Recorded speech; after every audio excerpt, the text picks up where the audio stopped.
Supreme court میں Pakistan Tehreek Insaf P T I کی رہنما سنم جاوید کی 9 مئی مقدمے سے بریت کے خلاف کیس کی سماعت میں جسٹس ہاشم کاکڑ نے اپنے ریمارکس میں کہا کہ اگر ناانصافی ہو تو اس پر آنکھیں بند نہیں کی جا سکتی۔ جسٹس ہاشم خان کاکڑ کی سربراہی میں 3 رکنی بینچ نے 9 مئی کے مقدمات میں سنم جاوید کی بریت کے فیصلے کے خلاف پنجاب حکومت کی اپیل پر سماعت کی۔ حکومتی وکیل نے دلائل دیتے ہوئے کہا کہ سنم جاوید کے ریمانڈ کے خلاف لاہور ہائی کورٹ میں درخواست دائر ہوئی۔ ریمانڈ کے خلاف درخواست میں لاہور ہائی کورٹ نے ملزمہ کو مقدمے سے بری کر دیا۔ جسٹس ہاشم کاکڑ نے ریمارکس دیے کہ ان کیسز میں تو عدالت سے ہدایات جاری ہو چکی ہیں کہ 4 ماہ میں فیصلہ کیا جائے، اب آپ یہ مقدمہ کیوں چلانا چاہتے ہیں؟ جس پر وکیل نے جواب دیا کہ ہائی کورٹ نے اپنے اختیارات سے بڑھ کر فیصلہ دیا اور ملزمہ کو بری کیا۔ جسٹس ہاشم کاکڑ نے کہا کہ میرا اس حوالے سے فیصلہ موجود ہے کہ ہائی کورٹ کے پاس تمام اختیارات ہوتے ہیں، اگر ہائی کورٹ کو کوئی خط بھی ملے کہ ناانصافی ہو رہی ہے تو وہ اختیارات استعمال کر سکتی ہے، اگر ناانصافی ہو تو اس پر آنکھیں بند نہیں کی جا سکتی۔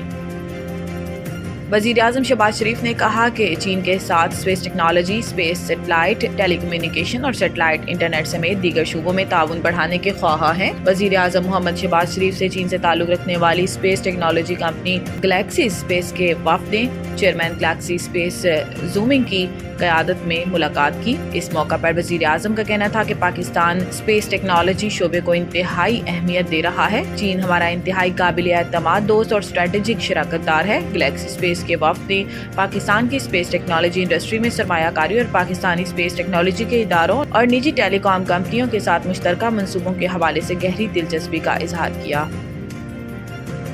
وفاقی وزیر خزانہ سینیٹر محمد اورنگزیب نے عالمی مالیاتی فنڈ کو اصلاحات جاری رکھنے کی یقین دہانی کرا دی۔ دورہ واشنگٹن کے دوران وفاقی وزیر خزانہ کی اہم ملاقاتوں کا سلسلہ جاری ہے۔ اس موقع پر سینیٹر محمد اورنگزیب نے آئی ایم ایف کی مینیجنگ ڈائریکٹر کرسٹالینا جارجیوا سے ملاقات کی۔ عالمی بینک اور آئی ایم ایف کے موسم بہار اجلاس کی سائیڈ لائن پر ہوئی ملاقات میں وزیر خزانہ نے اسٹاف سطح کے معاہدے پر اظہار تشکر کیا۔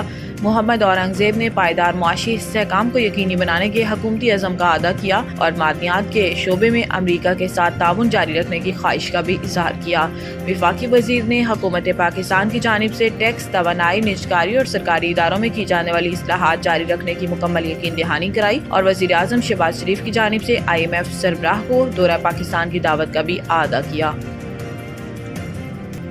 وزیر اعظم کے مشیر برائے سیاسی امور رانا ثناء اللہ کا کہنا ہے کہ بلاول بھٹو نے جلسہ عام میں جو بات کی وہ جوش خطابت میں کی اور اس پر رد عمل دینے کی ضرورت نہیں۔ رانا ثناء اللہ نے کہا کہ سندھ کو کوئی نقصان نہیں پہنچے گا، سندھ کا ایک بوند بھی پانی چوری کا ارادہ نہیں، سندھ حکومت بات کرنے کو تیار ہے۔ یہ بات وزیر اعظم کے نوٹس میں لائی گئی ہے اور وزیر اعظم اس معاملے پر مناسب فیصلہ کریں گے۔ انہوں نے کہا کہ بلاول نے جلسے عام سے جو بات کی وہ جوش خطابت میں کی، جوش خطابت میں بہت ساری باتیں ہو جاتی ہیں۔ بلاول نے جو کچھ کہا اس پر رد عمل دینے کی ضرورت نہیں، لیکن بیانات ایک دائرے میں ہونے چاہیے، دوسروں کی عزت و احترام ہونا چاہیے۔ پیپلز پارٹی بات کرنے کو تیار ہے، وزیر اعظم طریقہ کار وضع کریں گے۔